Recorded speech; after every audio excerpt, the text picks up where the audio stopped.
The Maple Leafs win the Battle of Ontario yet again and now get set for the defending Stanley Cup champions. Hey everyone, welcome into Inside the Leafs. Rob Wong, joined alongside by Toronto Sun Maple Leafs writers Terry Koshan and Lance Hornby. And guys, the core four now 2-13 in series clinching games since 2018 as they get the job done in game number 6 against the Ottawa Senators. And Terry, Craig Berube, all he hears about is the core four. So that is what we're going to talk about to start today's video. But when it comes to this narrative, as far as series clinching games, has this core four put that to rest, at least for now?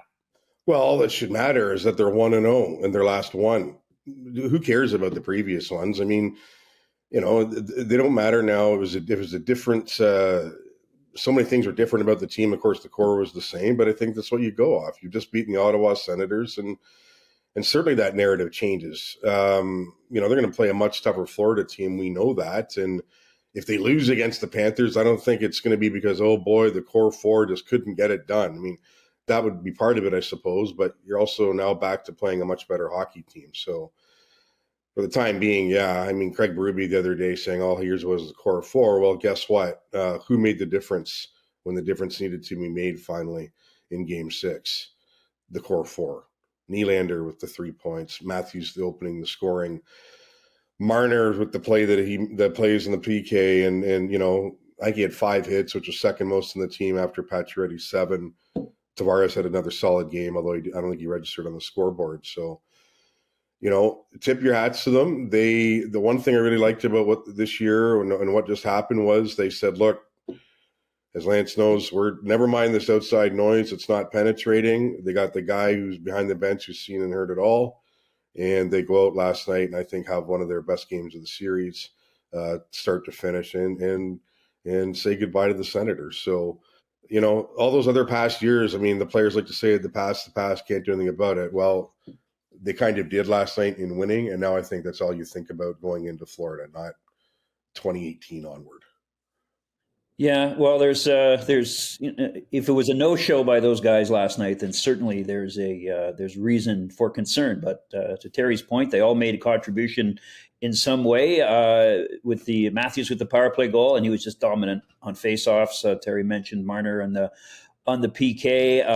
Tavares getting the body in there. There was a lot to like, and quite interesting to hear the Ottawa fans chant Marner's leaving. And they were trying to, you know, if they would have lost that game, that would have been a big storyline today and going forward. But to their credit, they won. They backed up that they were going to leave the outside noise behind. They certainly were physically engaged. I thought they did.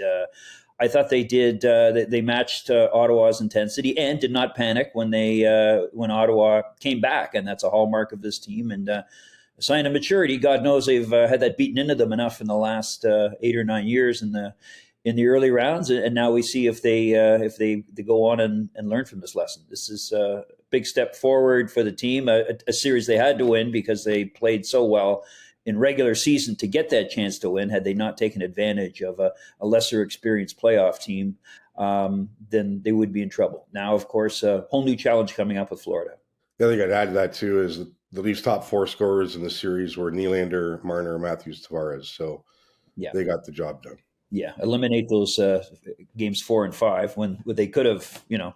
That's all part of that's all part of a series, though, Lance. I don't think none of us had them sweeping going in, right? No, I picked them in 6. Yeah, so did I. So, you know, it's like we said in one of our earlier videos, you don't sit there and go, okay, well, here's how they win in 6, and only if this, and this happens. Well, yeah. You win in 6, you win in 6. That's what they did, and you're going to lose games in a series. You know, as we saw, there have been no sweeps in the first round, so those things will happen. Yeah, every team would love to win in 4 and move on, but that's just usually not how it works these days. So as you guys have pointed out, a big test here coming up in round number 2 against the Florida Panthers. And Lance, everybody wants to look at that series from a few years ago where the Maple Leafs lost in 5. Now, it was a different Panthers team. They have obviously made some changes, but so have the Maple Leafs. So if you look at this season anyways, it was the Panthers taking 3 of 4 against the Leafs. But how do you think Craig Berube's squad matches up heading into this round 2 tilt with the Panthers? Well, if you can't beat them, join them, and that's what the Leafs did in getting 3 Florida Panthers on their team this year, who've all played interesting roles and contributed to it. So yeah, this is a different Leaf team. It's more like a Panther team from before. But I think the Tampa Bay Lightning awoke the sleeping giant with that physical series. And I think you really saw Brad Marchand sort of step into the role that was envisioned for him when they picked him up at the trade deadline. So I think we're going from the talk being core to Marchand in the next little while. He's going to definitely be in the Leafs' heads. I think the series is going to depend on which Bob shows up. If it's if it's playoff Bob in net, Sergei Bobrovsky for the Panthers, then the Leafs are obviously going to be more challenged for goals. Not that Ullmark didn't play well as the series went on, but a couple of questionable ones that I think Bob, if on his game, is not going to allow. And this will be a nastier series. The Leafs go from one Chuck to another. And Brady is, of course, he kind of showed his playoff inexperience by getting too exuberant. I think Matthew, in his own sneaky way, is going to be a much bigger challenge for the Leafs. Yeah, this is a completely different kettle of fish. I mean, it's great that the Leafs went and picked up 3 Panthers, but the Panthers still have a lot more Panthers that won the Cup last year. And that experience is huge. I mean, we talk about you don't expect sweeps. I don't think many people had the Panthers eliminating the Lightning in 5 either. You go from one Tkachuk to the other. Brady Tkachuk to me wasn't a major factor in the first round. Matthew will be one in round 2. There's no doubt. It's going to be, Bobrovsky, yes, but also how do the Leafs handle this, the physicality and the meanness that some of these Panthers play with. I mean, you add Marchand to Sam Bennett, and there are 2 players right there that Ottawa didn't have anything close to. I mean, Ridley Gregg, all due respect, come on. Like, this is a whole different thing here, and I'll be curious to see how the Leafs weather it. I think there's the advantage now. You get a little bit of a break going into it, and of course, you start at home, which is I think key for the Leafs. But you've now gone. Listen, I know the Leafs finished ahead of them in the regular season. We know that, but like with everything else in the regular season, that doesn't matter now. We just saw, what Florida did to Tampa in 5 games, and whatever Tampa did in the regular season didn't amount to much in the playoffs.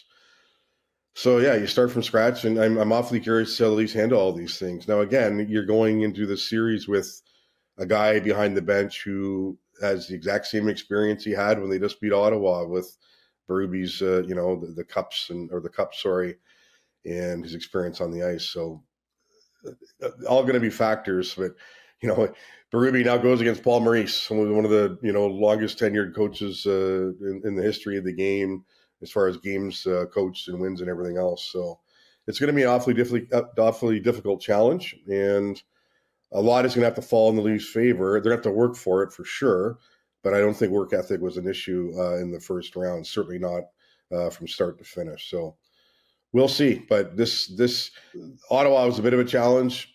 Florida's going to be a lot of a challenge. I'll just add one quick thing that God love Travis Green, but I'm so looking forward to Paul Maurice's press conferences and having my notebook filled a little bit easier than Travis was able to do. So we're looking forward to that part of the series.